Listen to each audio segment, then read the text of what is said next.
Welcome to the Knowledge for Men show. Your life will never be the same. Your level of success will seldom exceed your level of personal development. I want to die empty of regret. I want to die empty of my best work. We don't understand who we are. Instead, we're living out somebody else's narrative. What one man can do, another man can do. If it's been done, it can be done again. Being yourself and being your truest, most authentic self in every moment. If it scares you or makes you a little afraid, do it. Follow your heart and your gut. The first stage, I think, is finding you, like finding out who I am today. Stuff will not work. You will have things that fail. Success is when you're a happy, fulfilled person. How do you define success? It's your life, and you are the creator of the movie script that is your life story.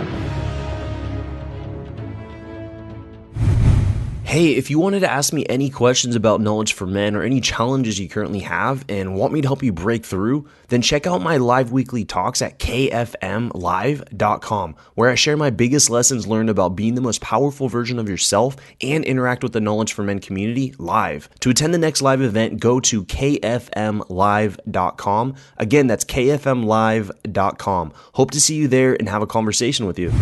All right, guys, welcome to the show. I'm here with Charles G. Hanna, the author of Higher, Awaken to a More Fulfilling Life. And we're going to learn more about what it means to have a higher purpose, to have a higher sense of where you are in this world. And I'm excited to have Charles here with us today. Charles, welcome to the show. Thank you, Andrew. It's good to be here. All right, Charles, as you know, we start off every show with a favorite quote or some sort of saying that the guest has lived by. So share with us what you got and what that means to you. I guess it would have to be that happiness is a way of thinking.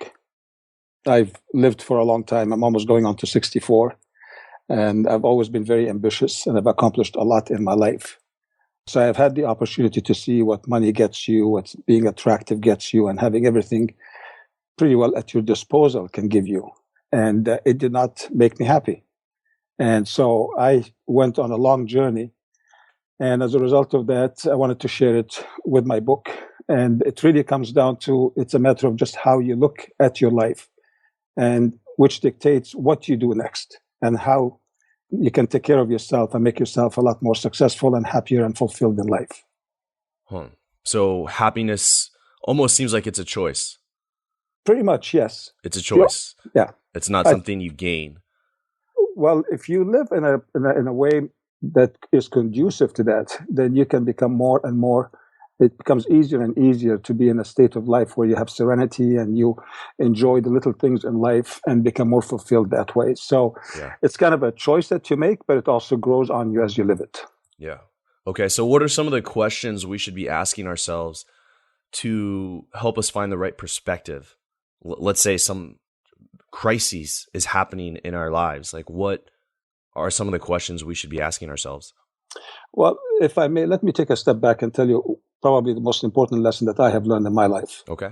I realized that at one point that this is not really my life. It does not belong to me.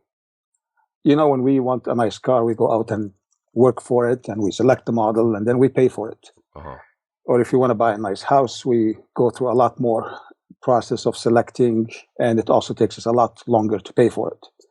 And I thought to myself, well, these are material things, and relative to my life, they don't really amount to much compared to my health and my freedom and my sense of happiness and loving and all of that. So the question was, well, what did I pay for my life? It's not like I've ordered this life.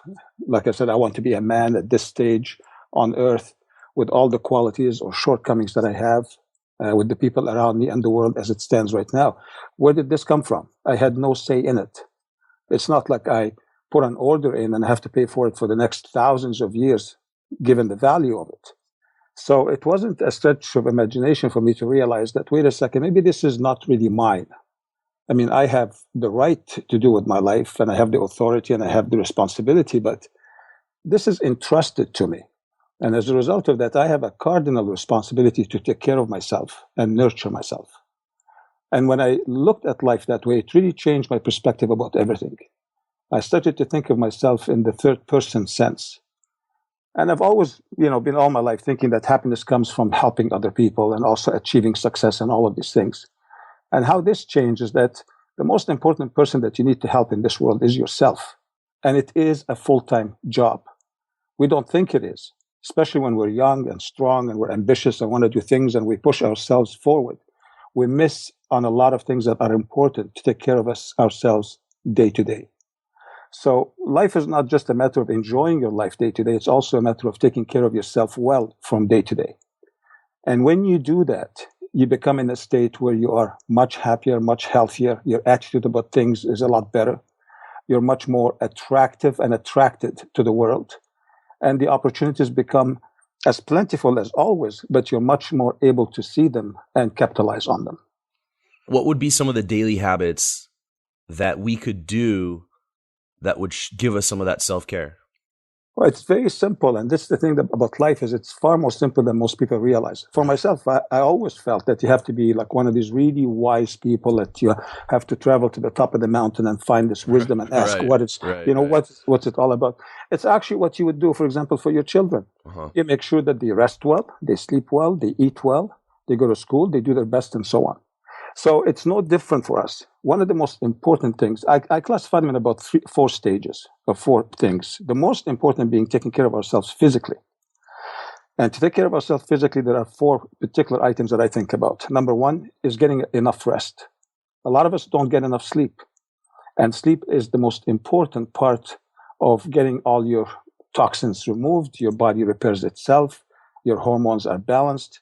When you have a good sleep, you wake up much more ready to receive world in a positive sense. The second most important part is nutrition, what you put in your body. And, there's a lot of science about how to eat well and how to supplement yourself if you lack some vitamins or if you lack some minerals or if you have a medical condition or if you're aging in life and all of these things. There's a lot of material that can be researched. You need to invest the time to really understand what is the best nutrition and diet that you should have for yourself and follow a routine for it. And the third aspect of it is you have to stay very active. Physical activity is something that's ingrown with us through our entire evolution on this planet. And today we drive cars, we ride escalators and elevators, and we don't have to travel very far. We communicate through the internet, and we're robbed from the opportunity of pushing our body the way it needs to be pushed to stay healthy. So it's very important that in my daily activity, I put enough physical exercise in my work and moving around to keep my body active and healthy. And the fourth one I always think of is that you need to check on yourself. If something is wrong, if you hurt somewhere, if there's a joint and so on, make sure you take care of it and go get regular checkups for it, especially as you proceed with your age forward. So from a physical standpoint, these are important aspects. Once you take care of that, the next one I think is the mental and the spiritual aspect of your life. And I think that we're all born with a deficiency. And to one extent or another, we suffer from that. And this is what I call a perception disorder. It's just that we look at life from a very self-centered perspective. We look at everything in terms of, is it good or bad for me? Will this help me? Will this be good for me? Do I like that? Do I not like that? And so on. And we fail to realize that we are part of something much bigger. And there's a larger perspective. There's a much bigger universe that we are part of. And we're just a fleeting second in terms of our existence in it. When you see that, you start realizing that you cannot take things as personal as we do. The things that are good about us, they're not to our credit. We've been born with them. This is not something we developed. And our shortcomings also are not our faults. It's not something for us to be ashamed of or to be angry about or upset about. To help us to gain that wider perspective, we need to be healthy spiritually. And the way to do that is you have to connect with people a lot. So you have to have in your life ample opportunity to be talking to people from all walks of life with different opinions. Because the more you do that, the more you see the world more realistically. And the more you have also a prized group of friends that you can share your intimate thoughts with and aspirations and fears and so on, the more others can help you put things in perspective for you. So by doing that, you find yourself not in a place of isolation and not of a place of fear and anxiety and so on. Actually, you find that life is a lot easier than you might think it is, and that the next thing to do is obvious based on that advice. So you have to be open to it, and your ego cannot be so large that you think you can do it by yourself. And us men always don't want to get direction from anybody else. So it's particularly hard for a man that also has a lot of qualities like I have suffered from most of my life, being always self-reliant, and I didn't think anybody else can tell me anything I don't already know.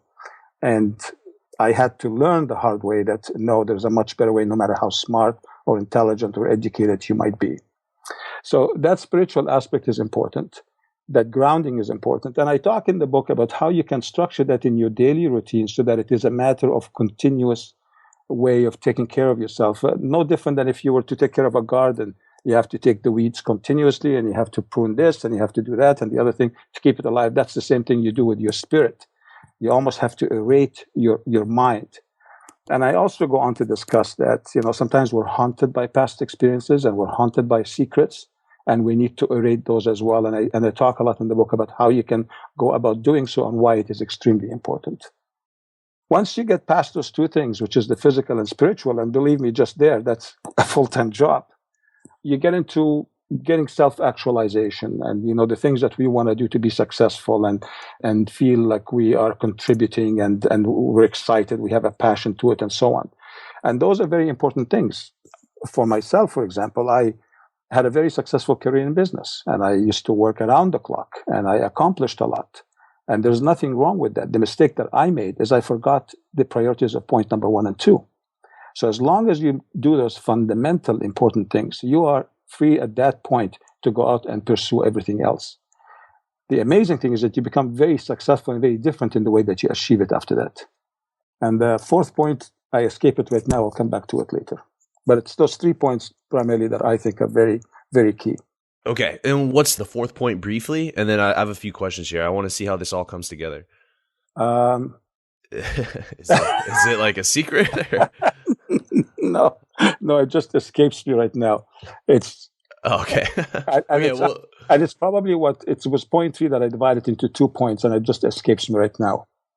Okay. So I find that in kind of this world we live in today, that we are so focused on work, success, achievement. It's on the other side.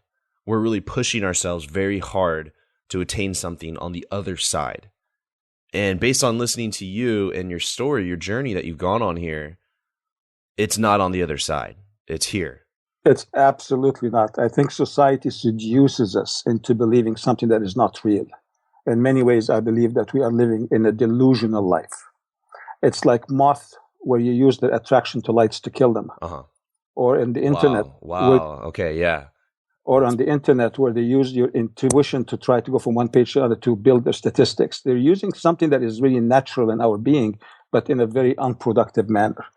And we can have a long discussion about why society does that and how it's going to be destructive and so on. That's not the point here. The point is, we are born with incredible gifts.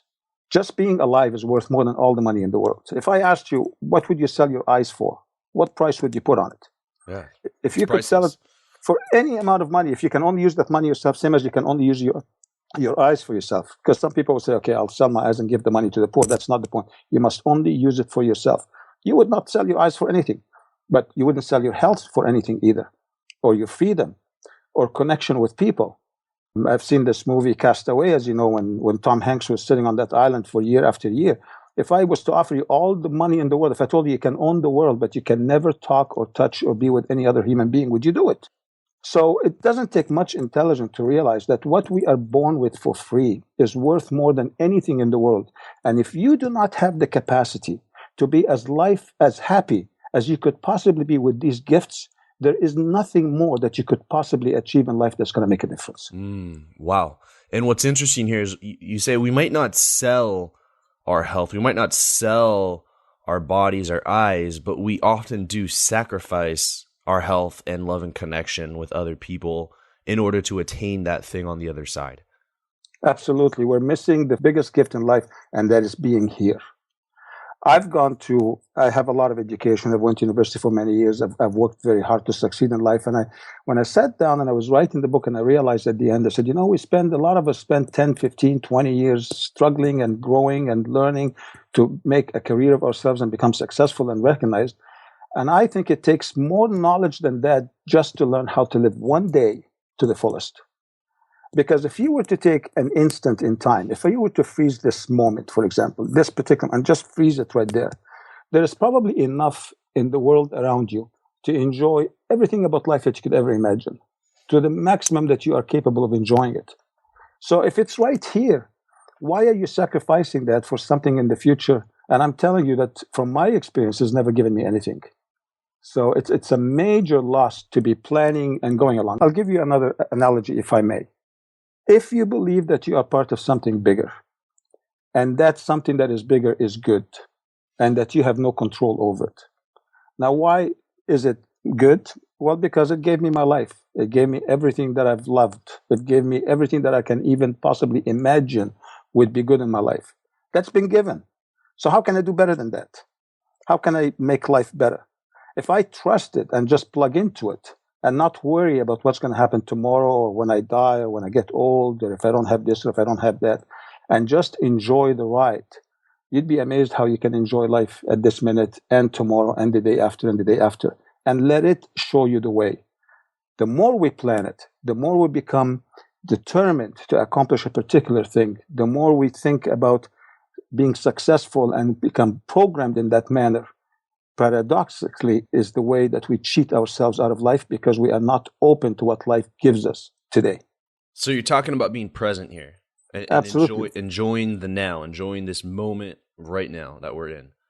Not enjoy it and be aware of it, because opportunities always come along. You know, as everybody else, that the world continues to give you opportunities every day, myriads of opportunities, from meeting people, from having a thought that could work out, a break, this or that. There are so much that's coming at us, but we are limited because we're too busy in our mind elsewhere. And we talk about these fundamental things of taking care of yourself. Most of us don't do it because we're busy planning. And you asked me a question at the beginning of the program: what happens if you have something terrible that's going on in your life right now? Yeah, what are the questions to change that perspective, right? And the first thing that you have to recognize is that nothing is really good or bad. It's just the way we feel about it. So when I had, for example, a patch of trees that died in my garden, and I was at the beginning quite upset about them because I prized them. But then I was forced to look at it, and I planted other trees, and then I decided, you know what, I can add a bench here, and I can make this more of a little spiritual retreat. And in the end, I ended up with something that was much better than was there before. So when something negative happens, it's kind of life telling us, fix this. I'm telling you, this is your priority right now. Fix it. Live in the now and fix that. The reason it upset me, and the reason things like that upset me, and even very serious things, is because I have a plan, and it's interfering with my plan. I don't have time for this garbage. I don't have time for life to tell me, come here and fix this, because I have a plan. And that's the fault. The fault is not the bad thing that happened. The fault that I have is that I have a plan. And how many times do we hear people talking, if you want God to laugh at you, tell him you have a plan? Because we're upset because the direction just got off course, and we had this plan in our mind, and this thing over here is calling our attention now. That's right. So we get upset, we get scared, we feel like we're losing control, and all this anxiety does not help us in the way we deal with it. If, on the other hand, we were living in the moment and free to receive whatever, we would look at any of these things as simply directions that life is telling us. Take left, take right, and I should not be any more upset about something bad happening than my car telling me you're out of gas. It's just telling you, this is what you need to look at. Look after your health, look after your teeth, look after this person. Somebody needs your help. You need to fix your loan. You need to fix whatever. So, and then the most effective way to deal with it, once you're in that space, is two ways. Number one, you say, okay, what's the good that can happen out of this bad thing that I perceive as bad? What good can come out of it? And then you work on that. And when you do that, you'll end up getting the maximum and the best result from it that is possible. The worst thing, on the other hand, that you can do is deal with it from a place of anger and fear, because that's when you will louse it up. That's when you will end up with an outcome that has never been intended for you, and you make matters much worse for yourself. Yeah. And so with all of this here, what does it mean here to have a higher power, and what's the importance of all of this? Well, when I thought to myself, I have this perception disorder, and I look at my life from my standpoint, because I, as a child, for example, we all have different experiences, but in my experience, I've had reasons to feel kind of abandoned at one point, and I have to rely on myself to become successful, and I did not like certain things, and I feared certain things, and I wanted to control my life in a certain way, and I have visions of what would make me successful. So these are all parts of my own self-centered perception, which really gets me into trouble more than anything. So I have to have an external grounding to see things more clearly. An external grounding meaning you have your own perception of the world around you. Your friend may have another perception of the world around you. If we all collectively look at the same picture, we will see different things in it, but we will also see some things common. Those things that we all see in common are really what the reality is. That's the outside grounding. So that concept of a higher power to me, some people, believe in God from a religious standpoint, and that's one way of doing it. But you don't have to believe in a religious God. You have to just believe that you are part of something that's much bigger, that created you, and you are flowing as part of a huge universe that's moving along, and you're just one part of it. And if you see yourself from that perspective, you see yourself differently, and you deal with life in a completely different sense. And you realize that it's a joke to try to plan something, especially if it's going to be 10, 15, 20 years down the road, and it's not going to give you what you wanted. Yeah. I'm sensing that for some men listening, is there conflict between self-reliance and having a higher power? No, absolutely not. If I may use an analogy, imagine a soldier in the army. And the soldier is fighting the war, and he's connected with communications, and he's part of a team and a whole structure that is coordinated in terms of how to fight this battle. Now, would that soldier, to be a man, would feel, I don't want to be disconnected to this. I'm going to do it my way. I don't need anybody. I'm going to be self-reliant. It's a ridiculous concept, because he may be the strongest and the most powerful and all of these things. But without you being connected to the larger picture, you're not going to do as well. You're going to be isolated, and you're going to be on your own, and you're going to be weak no matter how strong you think you are. So is that the ego? Is it like too big of an ego there? Exactly. Our biggest problem is the ego. The ego is essential in animals to help them survive. Society plays on our ego. Like I talked about the moth being attracted to the light, it's our ego that it plays into, making us believe that we have to have this, that, and the other thing. But as I mentioned, if you sit back and put things in perspective and see the gifts that you already have, how can you require more to be happy? We're just not used to it.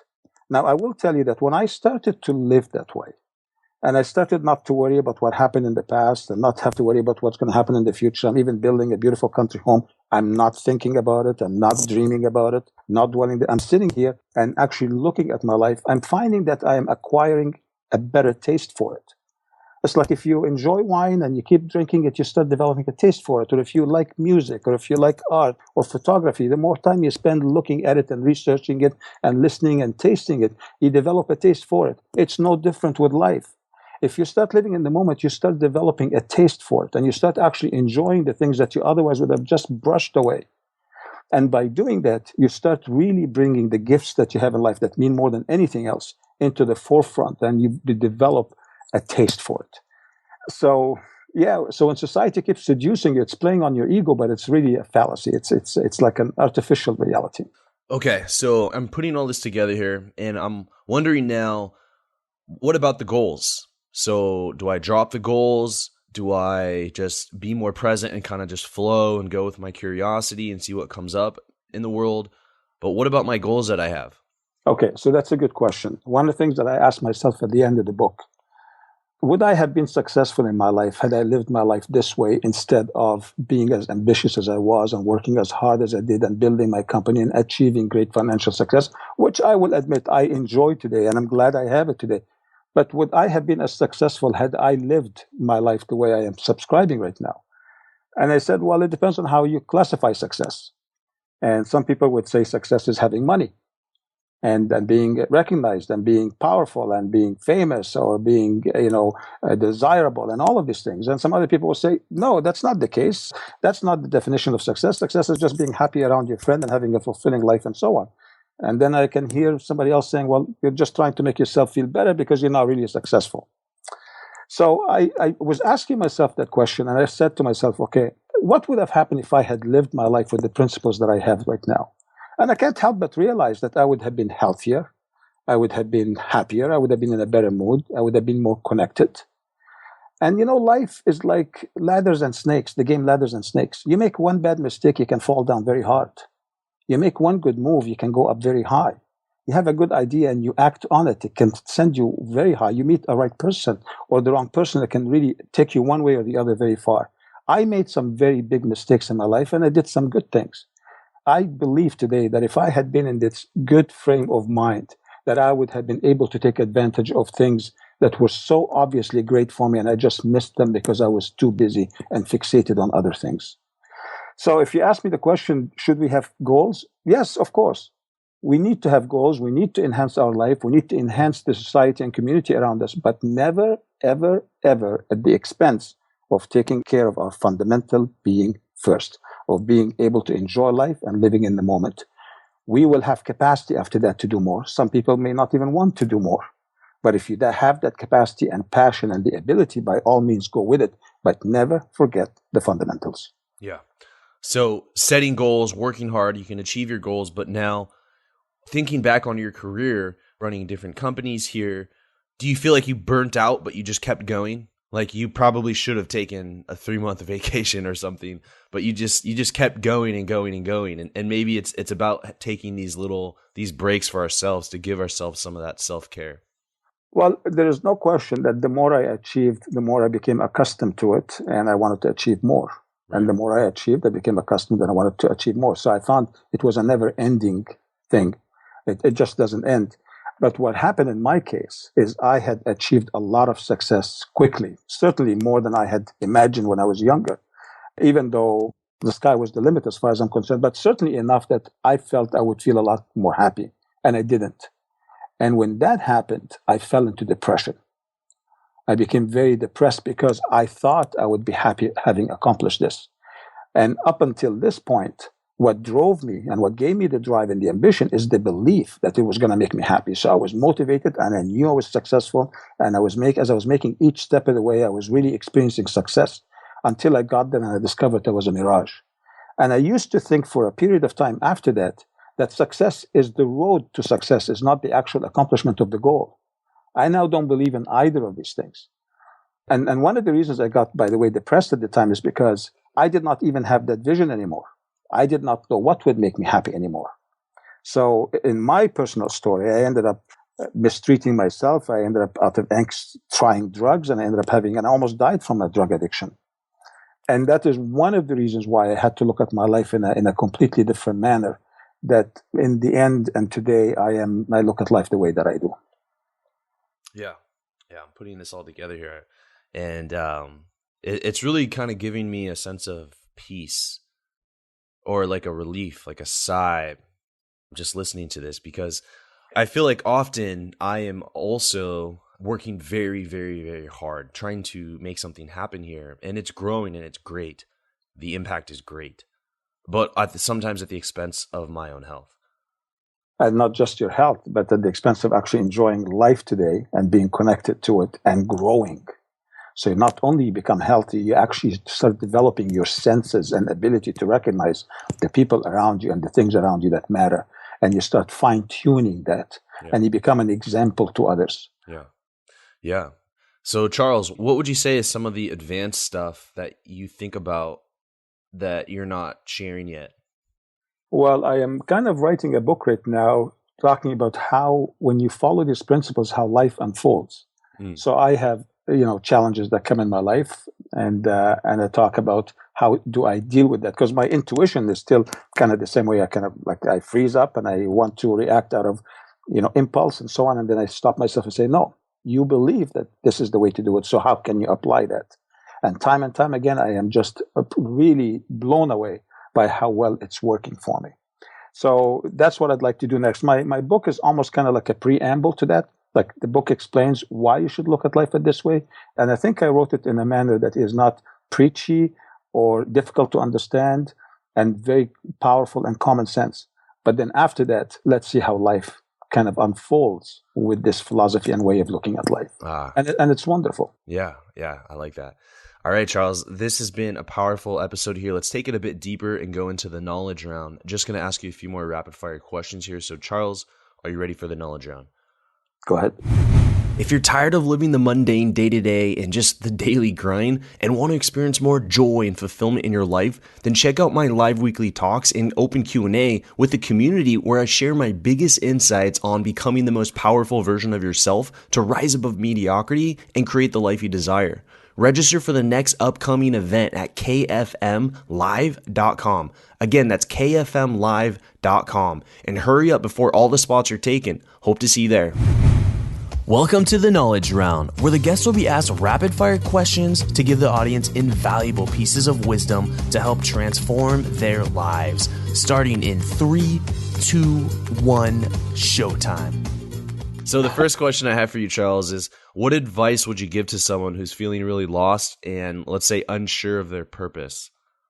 That really you can get into a good place fairly quickly, but you need to buckle up and kind of reevaluate where you're at. I hate to say this, but I think my book would be a great starting point. All right. And Charles, what was holding you back personally from becoming the man you are now today? I would have to say my ego. Thinking that there's nothing that somebody else can teach me, that I'm so fixated on my goals. And I have been very successful, so I had this false sense of security. Yeah. And the thing about addiction that I mentioned, if I may, it doesn't apply to a lot of people, but the lessons learned from that apply to everybody. It's like people that went to space and saw Earth from space, looking back. This applies to everyday people. We all can benefit from that knowledge, but we didn't have to go to space for it. And recovery from something that almost made me kill myself out of this kind of loss of purpose in life. I've learned a lot of lessons that I think a lot of people can benefit from. Now, for an addict, it means life or death. But for the average person, it can mean the difference between being happy or being extremely ecstatic or being depressed and being fulfilled. And so it really, really matters a lot. Yeah, I like that. And Charles, what would you say are the 3 most influential books that you've read on this topic and why? You're not going to like my answer because... Why is that? Because I went out of my way to not read any books on this topic because I wanted to have my own way of thinking, not to be influenced. Because I knew if I read something that was powerful, it was going to affect my thinking. And I always wanted to write about this subject. This has always been kind of like my calling. So I am now beginning to read after having written my book. Okay. Yeah. So do you have any books that you'd recommend for anyone to kind of go deeper into this, other than obviously Higher, your book? I do not have a list of books that I would be able to share right now. I did read a bit The Power of Now. Eckhart Tolle. And I was quite taken by the fact that his philosophies are very similar to mine, but the approach is a bit different. How so? His approach is to focus on the now and to not really be dwelling on anything else and just be in the now. And I believe wholeheartedly in that. But he goes on to explain about the practice of how to stay in the now. My approach is a little different in the sense that for you to be able to stay in the now, you have to deal with your belief set that you don't need to think about anything else and take away the worry about tomorrow and yesterday. And also, if you have kind of these closets and skeletons in the closet, that you need to erase them out and resolve them. So we end up in the same place, wanting the same thing and believing the same thing, but maybe a different approach to it. The other thing that I'll tell you that's interesting is I have a cousin who owns a yoga retreat in California, down by San Julian, outside of San Diego. And I had sent him the manuscript before it was published. And I was at the retreat, and he kept on saying things about the book. And one thing that he said that was interesting, he said, I don't think Charles mentioned the word yoga once in his book. And yet all the philosophies and all his conclusions that he's reached are exactly the same that I have arrived at through the science or the art of yoga. So it gave me the impression that yoga is another way of reaching the same things. But the fact that they can be reached from completely different disciplines, it gives it credence, gives it credibility that it is the right thing to do. Yeah. I'm sure someone else, maybe even in music, an artist could come to the same conclusion. Absolutely. Yeah. Okay. So Charles, this is a scenario here for you. So imagine you had 60 seconds with 25-year-old Charles. If you can envision what he's doing personally, professionally, in his relationships, and you could sit down and talk to him right now, what would you tell him to do and what would you tell him not to do? My 25-year-old Charles was really stubborn. I would try to tell him what I just told you in this program. Would he listen? I would hope so. But you don't know. You never know. Sometimes we really have to learn the hard way. And not everybody is going to be receptive to this message. Right. And the same person can be receptive to it, but at different stages in their life. Yeah. And that's what life is. Yeah, absolutely. Yeah, certain things call to you at different times. I have a library of books behind me. I'm sure you do too. And people will often ask me, "Oh, what's the best book here?" They want like this. What's the one book I have to read here? And I say, well, it's going to be different for every person depending on where you're at in your life. Yeah. Sometimes the ones that are in a bad place are the ones that are best positioned to improve because they're the ones that are more open, more humble, and ready to receive it. Ready to learn, ready for change. Absolutely. Yeah. So now, even if you have to summarize some of your main points here, Charles, that's fine. But what would you say is your philosophy on life and success? I would say that success is the ability or the waking up in the morning and feeling that you can't wait to see how the day unfolds in front of you. And if you live one day at a time, it's almost like reading a book one page at a time without anticipating what the end is or reading ahead, or like walking down the street instead of driving to a place. So every turn is exciting. Every person you meet can be something that can change your life. And that to me is success, where you just are so aware of your gifts and the people around you and your senses and all what the world brings to you. And you just really feel grateful that you have this day unfolding in front of you. Yeah. I like that. That's going to conclude the knowledge around there. And speaking of just waking up and being excited for the day, what is exciting for you when you wake up? Like what's getting you out of bed in the morning? Oh, that the day is so full. I look at my day as like a lifetime. I look at the morning as like the seasons, like the morning is the summer, and then the afternoon is the spring, and mid afternoon is the summer, and the evening coming into the fall, and then the winter. And I almost live like a whole life within a day. And I try to make a point of doing everything that is important in my life and experiencing everything from my senses that I appreciate throughout the day. So I have a whole section in the book about how I try to plan my day so that I don't lose out on everything. And by doing that, I feel like I'm not losing anything. Day after day, if my life was to end, I feel like I have lived it to the fullest. Wow. What does your day look like? What's that routine? What time do you wake up? What are some of these habits or things that you do for self-care? What's your day look like? Well, my day would be different than anybody else that can accomplish the same thing. It just so happens at my stage in my life that I don't work. I have my company, but it's being run, so I don't have to worry about that. So I get up early in the morning. I have a daughter that's 12 years old, so I like to drive her to school. I love my chat with her in the morning. I make her breakfast. I take her there. Do you share this stuff with her? Is she getting this? Oh, I told her about it, and she says, "Dad, I could care less about this. If you want to get my attention, write a book and call it How to Survive Grade 6. Then I'll pay attention." I said to her, "But this is really important to me." She says, "Well, it's not that I don't care. It's just I don't care that much." So that's funny. It's like your life's work. I don't care. But it's amazing how much this philosophy I can apply to her life when she deals with hurt and other people maybe saying things to her or her failing at certain things. It's very, very powerful things. And I've been writing also some articles about how I'm applying this to my parenting of my child. Yeah. And so how was it? It seems like you're a bit older. Just to point that out, what is it like to have a child when you're a bit older? Is it more? Do you have more time for her? Like, what is the benefit of having a child later? Well, I'll tell you, I had my first child, my daughter, when I was about 33, and I enjoyed her childhood tremendously. I mean, I never imagined I would have a child. I didn't have time for a child. I couldn't imagine. I didn't have time for anything, let alone have a child. And then the child comes along, and it was unexpected, and my life changed.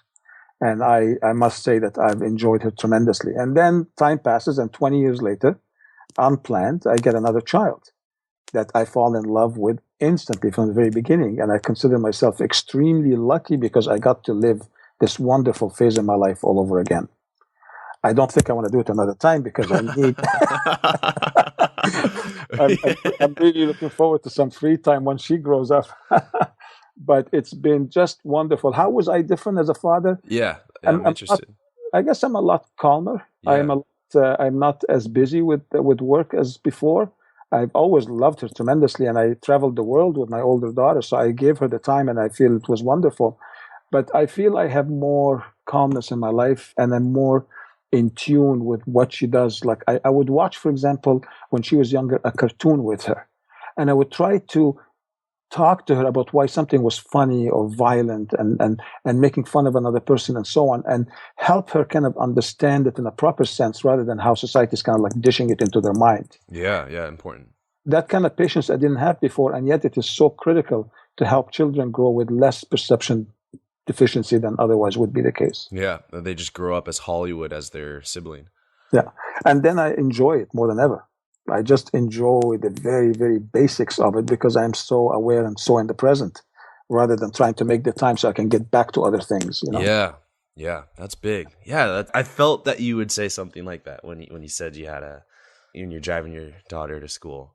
Well, this has been a very powerful and eye-opening episode for myself and the listeners here. So for all the listeners, please check out Charles Hanna on Amazon, and the book is Higher, Awakening to a More Fulfilling Life. It should be out by the time this episode goes out, so you'll see it on Amazon. I'm looking at the order here on Amazon. And Charles, do you have a website where the audience can follow up with you? Yes, it's charleshannahire.com, one word. And it's under construction, but it will be released in about 2 to 3 weeks. And I have a lot of video clips talking about some of these things. All right, great. Yeah, so it'll be live by the time this episode goes out. So Charles, it's been a fantastic episode. Thank you for sharing your story and life lessons here with my community. Thank you so much, Andrew. It's been my pleasure. Thank you for listening to the Knowledge for Men podcast. Hundreds of interviews and millions of downloads later, we're continuing to build an international movement, and we're just getting started. So if you enjoyed this episode, go ahead and leave a helpful review in iTunes, because it really helps the podcast grow so we can impact even more men in the world who need this. Guys, this is all about living with purpose, where every day you only do things that matter to you. You wake up, live with purpose, and take massive action towards the life you want. And always remember, love the life you have while creating the life of your dreams. Go to kfmfree.com to get a surprise bonus I've made for my listeners. Again, that's kfmfree.com for something that's changed my life, and I'm offering it to you for free.